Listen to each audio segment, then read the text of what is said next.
Evening, everyone. Buenas tardes a todos.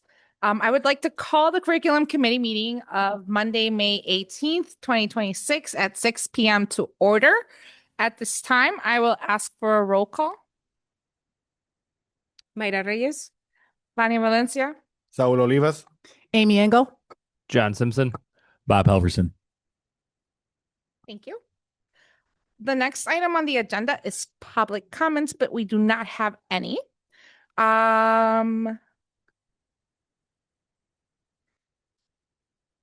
And I guess I can now pass it down to Mr. Simpson. Yes, absolutely. Yes, absolutely. You can introduce our student improvement presentations. Yes. So good evening, everybody. We are really excited to finish up our last three school improvement plan presentations this evening to wrap up our presentations for the 25-26 school year.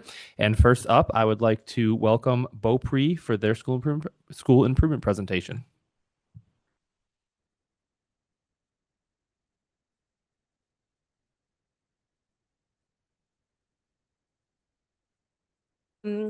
I'm Larry Ramirez, so cabinet members and board members. Larry Ramirez, the proud principal of Beaupre Elementary School. There's no one like me. So my SIP team, which I have a few members here of my building, so thank you guys for coming out. I really do appreciate that. So I have a very diverse group in my SIP team. So I have my instructional coach. We have instructional teachers. So instructional coach, the instructional teacher. We have third grade, second grade dual language teacher. So Mrs. Fishley, Ms. Ferrando, Mr. Scottum, SLP. So our speech language pathologist is on there. Our interventionists, as they're listed, are also on there. So that they actively work on creating our school improvement plan, where Beaupre students will be empowered to reach their full potential through high academic expectations, strong partnerships with home and community, then modeling of integrity and exposure to diverse in a safe and nurturing environment to inspire all learners to achieve excellence. So as we look at our current reality, so 30% of our MAP in our NWEA overall made their growth. We looked at some sort of the subgroups when we were reviewing the data just in general, and we noticed that as we go down the line that some of our female students are outperforming our male students. So we looked at our demographics as to why, because some of our EL students are doing very well and some of our newcomers need some supports in some areas but need growths in other areas. So in our IIR, we have 11.4%. And then as we go down the list, we have some areas for growth that we're focusing on, that we did focus on this year and that we continue to focus on for next year, which would be our iReady.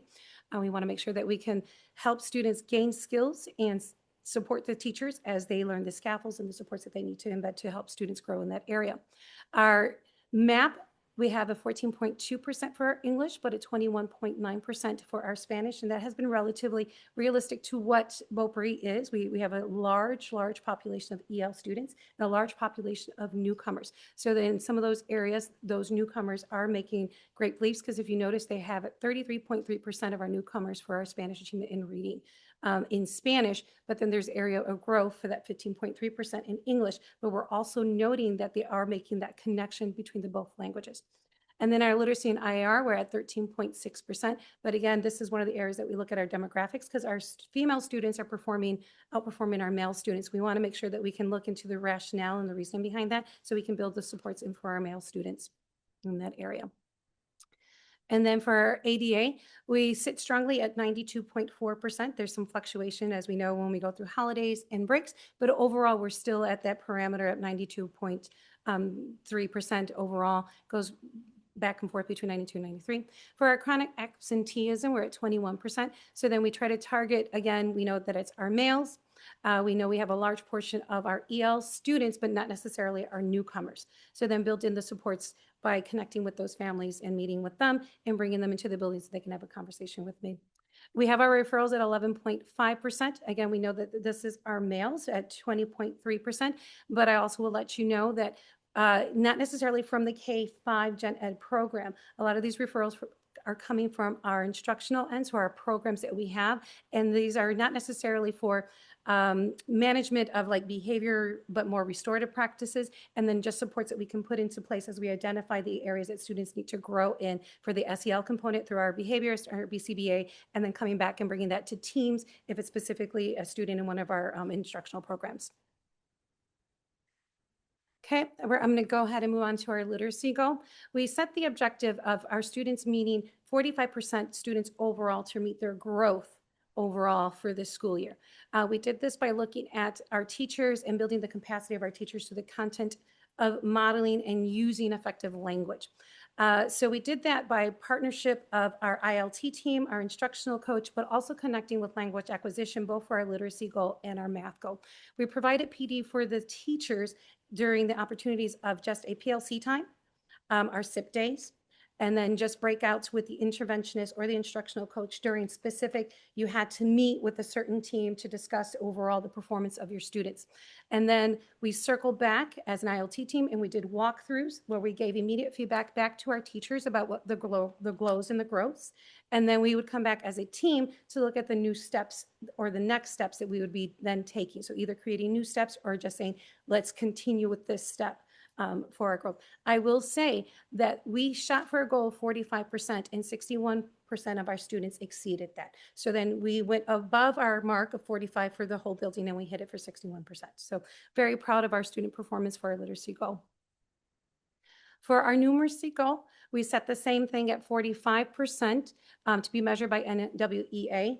And again, we did this by building the capacity of the students, but this is going back to what you saw in the reality of our I-Ready. So we're being very specific and focused of building the capacity of the teachers, noting that in our I-Ready, we have some areas for growth. So then we came back and said, what is the language that we're using? Because as we know, this is the class where the students transition in from instruction in math in English to instruction in math in Spanish. So we looked at vocabulary and applying it 3 ways and bringing in that TPR. So then we did that through PD supports with the language acquisition department coming in with their team to come in.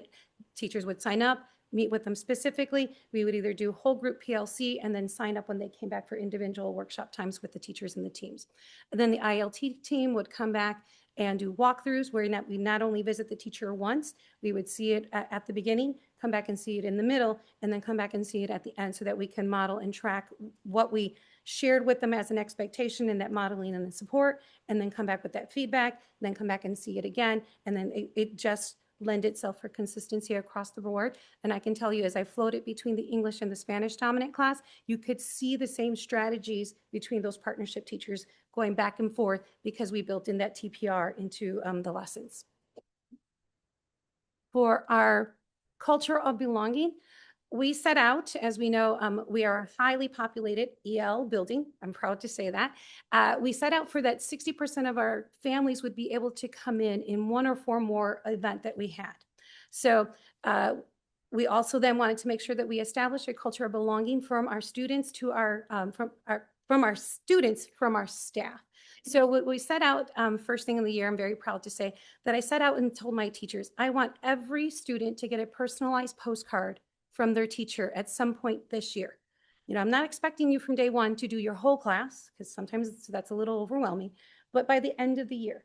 Well, I'm proud to say that we took it and we ran with it. So the first time we did it, we had 100%.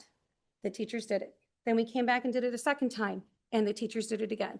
Right now we have the postcards and the labels set for the summer and they're going to do it again to make sure that they send that greeting to that student to say well wishes on your break. But let's continue the learning. We also had an event each quarter that we opened the doors to our families to get them in the door.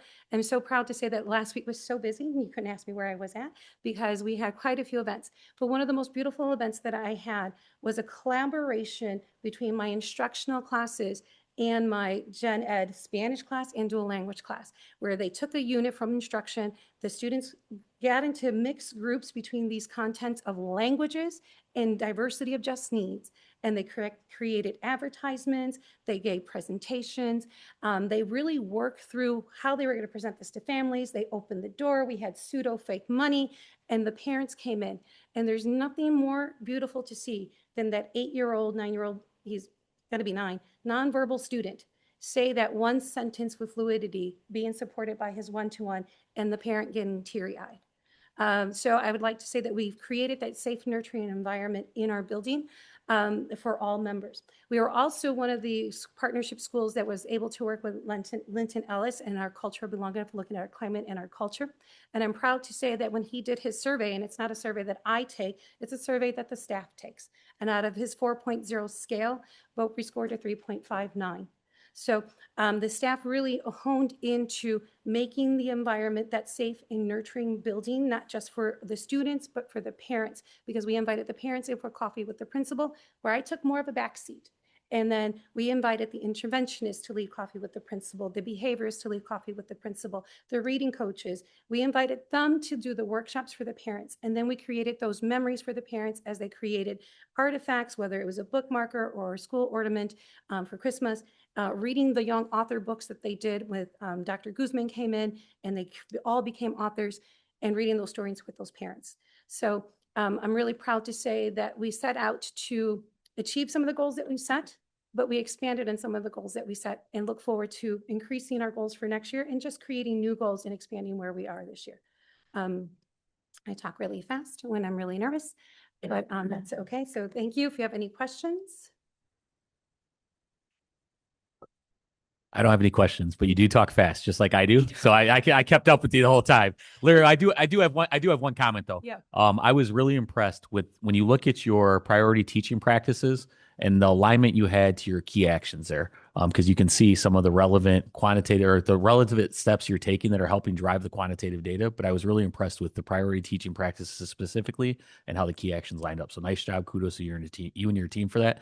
See, I was talking fast and I tripped over my words a little bit. So that quite a bit in morning announcements when DJ Ramirez goes online. And I would like to say that is a great to the members of the team that showed up that really looked at that and said, okay, now how do we do this? Where are our next steps and what are we going to do? Specifically making that connection to the assessments and the growth that we need to see in our students. So awesome. Thank you guys for your hard work.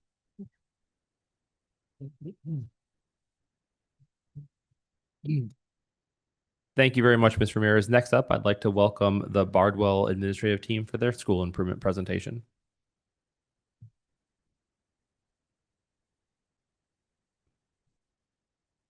Good evening, members of the board, Dr. Halverson, and cabinet members. I am Catherine Cahoon, principal of Bardwell Elementary School. And with me this evening is Laura Sandoval, one of our assistant principals. Michelle Candle, our other assistant principal, was unable to join us this evening. Thank you for the opportunity to speak with you about our school improvement plan. Good evening.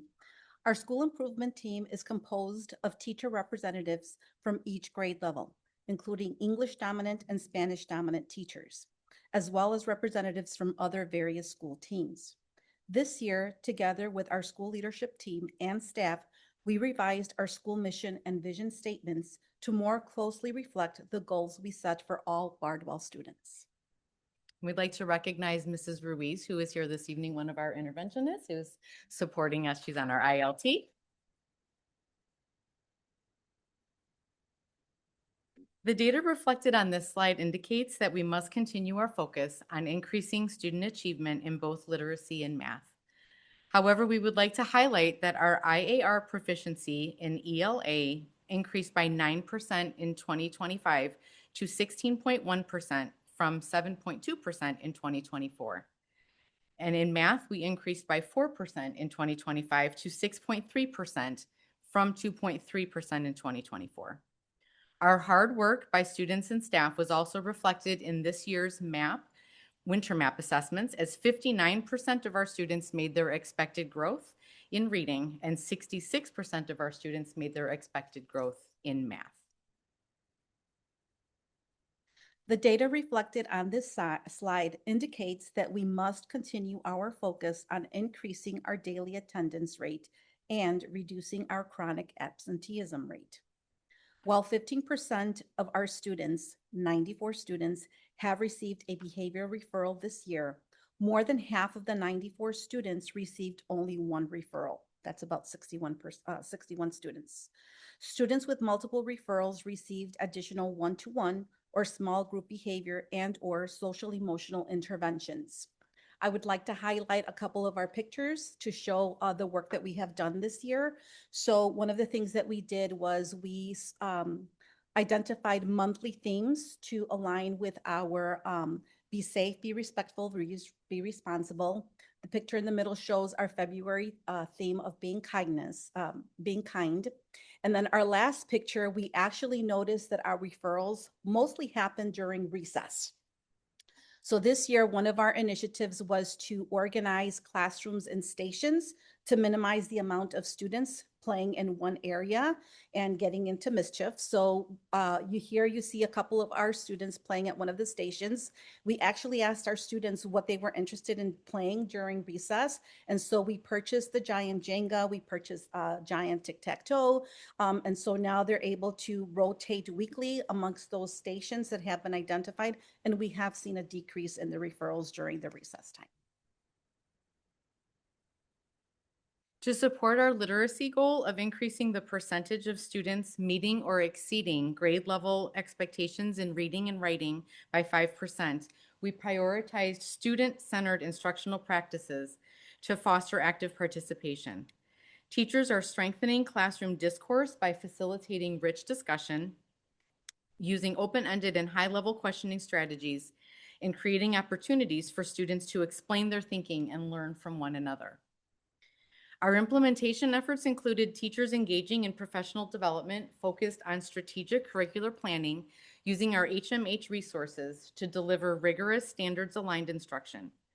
Our instructional planning emphasizes targeted small group instruction to address literacy skill gaps and expanded opportunities for collaborative discussions that build students' speaking, listening, and comprehension skills. In addition, our school leadership team conducted classroom walkthroughs to monitor the implementation of effective oracy practices and ensure consistency in high-level instruction across all classrooms. Through these combined efforts, we work to create engaging, equitable, and rigorous literacy learning experiences that lead to measurable growth and improved outcomes for all students. On this slide, we'd like to highlight the picture in the center are one of our classrooms we had Read Across America week back in March. The students that they read from different, they had a little car that went across the United States showing that they were making their way across with reading different books. And the picture on the right-hand side is an example of one of our small groups working collaboratively, practicing their oracy skills. To support our numeracy goal of increasing the percentage of students meeting or exceeding grade level expectations in mathematics by 5%, we prioritize student-centered instructional practices that encourage deep thinking, collaboration, and mathematical reasoning. Teachers are strengthening classroom discourse by facilitating rich discussions, using open-ended and high-level questioning strategies, and creating opportunities for students to explain their thinking and learn from one another. Our implementation efforts included professional learning focused on strategic curricular planning and effective use of our iReady resources to drive instruction. Teachers have increased the use of targeted small group instruction to address the specific student needs and provide more frequent opportunities for structured partner and group conversations that build both academic understanding and communication skills. Additionally, our school leadership team conducted walkthroughs to monitor and support consistent implementation of our oracy-focused instructional practices. Personalized learning tools such as MyPath and IXL are further supporting our enrichment and skill development for students at varying levels of readiness. Through these combined efforts, we work to create engaging, equitable, and rigorous mathematics learning experiences that lead to measurable growth and improved outcomes for all students. In the middle, we have a picture of one of our skill-based small group instruction happening during math. To support our culture for belonging goal of reducing chronic absenteeism to below 17% of students, we prioritized classroom practices that empower students to take responsibility for their learning, find meaningful purpose in their work, persevere through challenges, and take pride in their accomplishments. This goal reflects the belief that students are more likely to attend school consistently when they feel connected, valued, and supported within their learning environment. Staff members intentionally built positive relationships with students and created welcoming, student-centered learning environments that encourage engagement and accountability.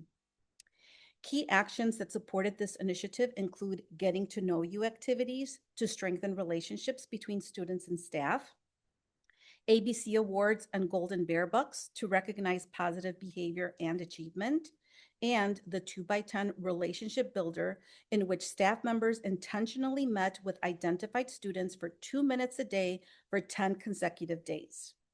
We had so much success with our school-wide March Slam Dunk Attendance Challenge that we are already planning to revisit next year's monthly attendance challenges. Additional actions included quarterly grade level rotations to build community across classrooms, quarterly no referral incentives to celebrate positive behavior choices, and quarterly reviews of expected behaviors to reinforce consistency and shared expectations throughout the school. To continue fostering a culture of belonging among our community of families, we continue to host family events such as movie night, bingo night, and family literacy night. And to further support this goal, we incorporated activities such as Roar Pause and Guess Who to recognize staff members and strengthen relationships amongst faculty and staff.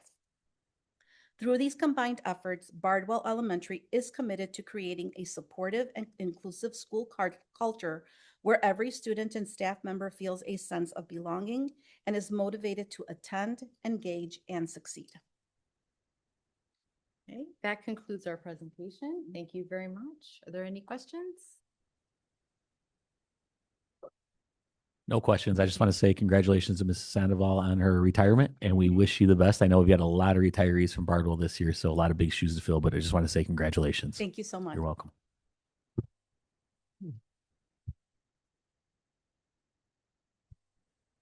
Thank you, Bardwell. Next up will be the Johnson admin team.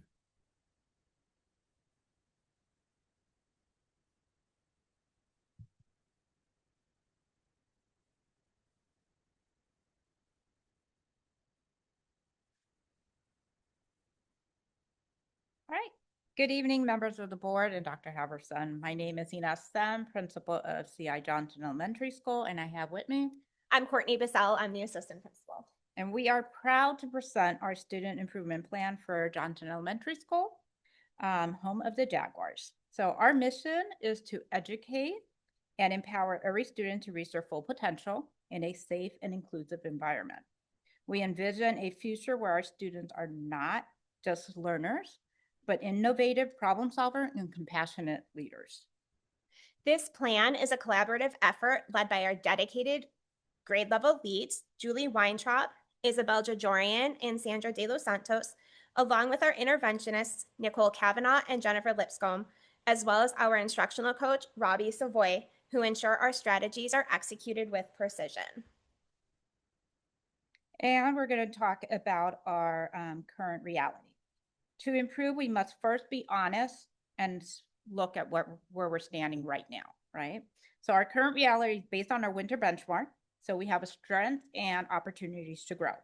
If you want to look at our mathematics achievement, we have 74.3% of our students making achievement in math. Though on iReady, data shows more room to grow. We are at 53.6%. However, from our fall to winter, we made growth of 68%. In literacy, our math achievement is 62.9%, with IAR proficiency at 63.6%. Our growth in English is 69% and Spanish 45%. However, I want to highlight, because we just have our spring data, I want to highlight third grade. They have 64% in Spanish growth as of right now. So we're really excited about that. And our subgroup that we need to focus more on is English learners and children with disability. So that is something we're working on for next year to close the gap between our students in math and reading. Beyond academics, we also track our school's pulse through attendance and behavior. Right now, our annual daily attendance rate is strong at 95.5%. While we are proud of our reduction each year of our chronic absentee students, we understand that our 7% current data is an area where we would like to improve, specifically with our subgroup of our IEP students hovering around 27% chronically absent. Our referrals primarily are involving male students, with a very high 93.8% of those referrals coming from our male population. This has led us to implement more targeted social, emotional, and collaborative structures for this set of students. We also focus on how to play as a team, as most of our referrals are coming from boys playing soccer, if you can believe it. And so we spend a lot of our time problem solving and teaching the students how to play cooperatively while on the playground. Our next goal is, right, we went backwards. Sorry. No, I was right. oh, sorry, my mistake. So our next goal is literacy. So by the end of this school year, which we're there, we aim to increase the percentage of students meeting or exceeding expectation by 7%. But this is for the IAR. So we're anticipating that, looking at our map, how much we grew. So we're crossing our fingers here. The strategies we worked on throughout the year was explicit direct instruction and to increase questioning our students with higher level questions for critical thinking, problem solving, and for reasoning. And that was throughout the whole language arts, so including writing. So their written expression was part of that. Some of the strategies we implemented was back-to-back, face-to-face for our discussion protocol, think, pair, share, and the last one was fishbowl. So back-to-back, face-to-face was more simple strategy to get them going. So basically, literally, they're back-to-back, teacher asks a question, and when they're ready, they turn face-to-face and talk to their partners. Think, pair, share is very common throughout school. So you think about it, and then you pair up and you share. And then fishbowl is more complex. So it's a group in the middle, and you can see a picture there. Is a group in the middle, and then you have the outer group, and they are taking notes, and then they actually go to the inner circle and respond to the inner circle and ask them questions. So there's listening skills they have to do, basically taking notes, and then responding to their peers. Our next goal focuses on numeracy. And like literacy, we are targeting an increase of 7% of our students on IAR. Our strategy is that in addition to direct instruction, we are teaching and reinforcing specific problem-solving strategies. Through our What I Need win groups and curriculum compacting, we are tailoring math instruction to meet students exactly where they are, whether they need intervention or enrichment. Oh, I'm sorry. And this is a picture. We actually have a math team at Johnson that compete competitively with schools from around the country. So this was one of their meets, I guess you could call it. This is comprised of 3rd through 5th grade students working together on very high level and demanding questions. And I think we placed quite well this year, considering it was our first year, our students participating. And for culture for belonging, we are committed to culture and belonging. Our goal was 96% to have our students present and ready to go and learn, and to reduce 5% reduction in our chronic absenteeism. Throughout the year, we will hit this 96%, and then there will be sometimes like January was a month that we went below because of sickness, and then December was another month we went down. But overall, we've been between 95 and 96. The strategies we do for that is basically it starts at the door. We greet our students at the door. We facilitate community circles every day.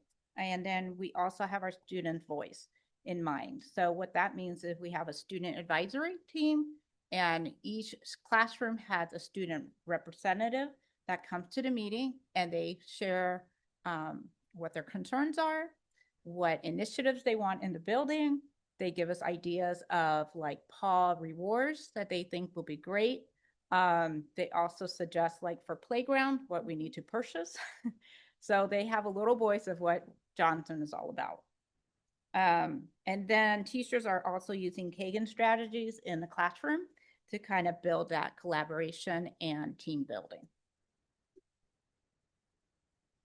And in closing, the Johnson Elementary team is focused, the goals are clear for our students, and our students are ready to learn. We thank the board for your committed support to empower our Jaguars. So thank you for that. And we're hoping that we continue with this process.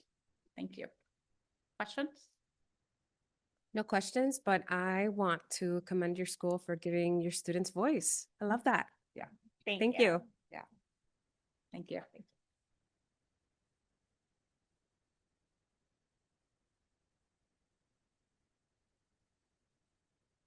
Next up, we're talking about Mercury Consulting. As you may recall, we had the opportunity to work with Mercury Consulting to support our teachers as we implemented dual language over the years. As a curriculum instruction and assessment team, we are now excited to continue that great work with our classroom teachers directly. On the flip side of that, though, the principals have made the request that Mercury continue to come for one more year to provide specific administrator professional coaching to ensure that they can be the strongest instructional leaders for their programming. This will be paid for using title funds and will go to the board for action on June 1st. So just information. Any questions? Okay. Next up then, joining me this evening is Dr. Teresa Vemmer, Director for Curriculum Instruction and Assessment, to share an upcoming elementary social studies pilot update. The district is currently evaluating how to strengthen elementary social studies instruction while maximizing our instructional time, increasing student engagement, and supporting literacy development across the content areas. Thank you. Good evening, everyone. So goals for social science have been established by the Illinois State Board of Education. ISB encourages the integration of language arts and social science by aligning inquiry-based learning with reading and writing skills. Language arts standards expect students to read complex informational texts and historical documents, while the social science framework builds critical thinking skills and civic engagement. Using this background information as a driver for next year, we have been researching and working on what a pilot might look like for D131. In the elementary world, Sabes My World, Mi Mundo was adopted in 2014. This material is now outdated. So we've researched elementary social studies practices in our neighboring school districts and had collaborative discussions with stakeholders such as the Curriculum Instruction and Assessment Team, the Language Acquisition Team, Elementary Curriculum Council, and the Dual Language Committee. This has led us to recommend that we use existing resources and embed social studies in language arts. This helps students move beyond learning isolated facts by exploring the people, the events, and the perspectives that shape our world. When connected with language arts, it provides meaningful content that naturally strengthens students' reading, writing, discussion, and vocabulary development. In addition, this integration reduces the cognitive load for students, weaves together important content, and reduces transitions between content areas. For the pilot, we intend to use existing resources to support the social studies content. The district currently invests in multiple instructional resources, including our core literacy, HMH's Into Reading and Arriba la Lectura, Britannica, Newsella, Pebble Go, ProQuest, and Learning A to Z, which all can be effectively used to support both literacy and social studies instruction with an integrated model. We will plan curated units as a curriculum council and district department during Q1 of next year. We will ensure these units are aligned with the HMH literacy modules for the quarter, so there is a continuous reinforcement of both social studies and literacy content and standards. These units would then be piloted in Q2 and feedback would be collected. As always, we will ask teachers for their voluntary participation in the pilot, provide professional development prior to implementation. We would welcome as many teachers to pilot as are interested, including teachers from both our dual program and our special education programs.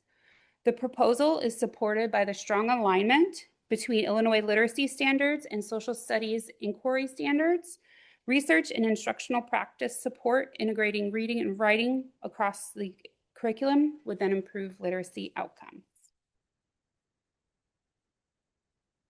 As shown on this slide, there are a number of benefits and some areas that we need to make sure that we consider. The proposed model would embed social science instruction within the language arts block to create that stronger integration between the content areas and the skills. The approach maximizes our limited instructional minutes, and it minimizes instructional transitions for our students. Our teachers have repeatedly made this request in numerous committees, and this is one of the ways that we can honor that request. In addition, it supports the literacy growth through meaningful content, increases engagement through discussion-rich topics, and allows schools greater flexibility and efficiency in scheduling.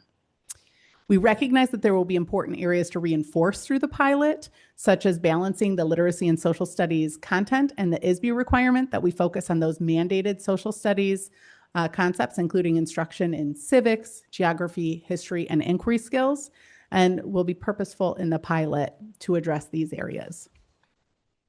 This slide shows the timeline, and as with our other pilots, we intend to gather information in the first half of next school year so that we can then bring official recommendations to the Board of Education in the winter of 2027. We would then roll out the new social studies curriculum in the fall of 2027. With that, we are excited to pilot an integrated elementary social studies model in which social science instruction is embedded into language arts. What questions can we answer? I know that, HMH already has some of those things embedded into their program. So, but my question, when it comes to language allocation minutes, how are we, and I don't know if you know the answer to that yet, what language are we focusing for social studies, or is it both? And are we making sure that we're just not translating from one language to the other? Yes, we are absolutely not intending to translate from one language to another. We have not determined specifically what it would look like. Do you want to add in? I know the discussion has been surrounding embedding it into L1, because then it would be more of a seamless transition. We wouldn't have to worry about the transition time for our students to leave their literacy block. But that is still very much in discussion. Mm-hmm. Thank you. Any other questions? Okay, then we are excited to talk about our next topic because both of us are here again to share a little bit about our upcoming summer school program.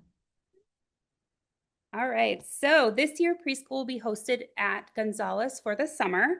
We will return to Hermas and Dietrich for our elementary sites, serving both the north and south ends of the district. We have 75 students who will be at Gonzales, 178 at Dietrich, and nearly 300 students at Hermas between the general education and ESY programs. We will be continuing this year for the first time to use our core curricular resource for literacy, HMH, and continuing our use of iReady for elementary summer school. We received feedback from our staff about middle school programming from the past, and we've made a shift.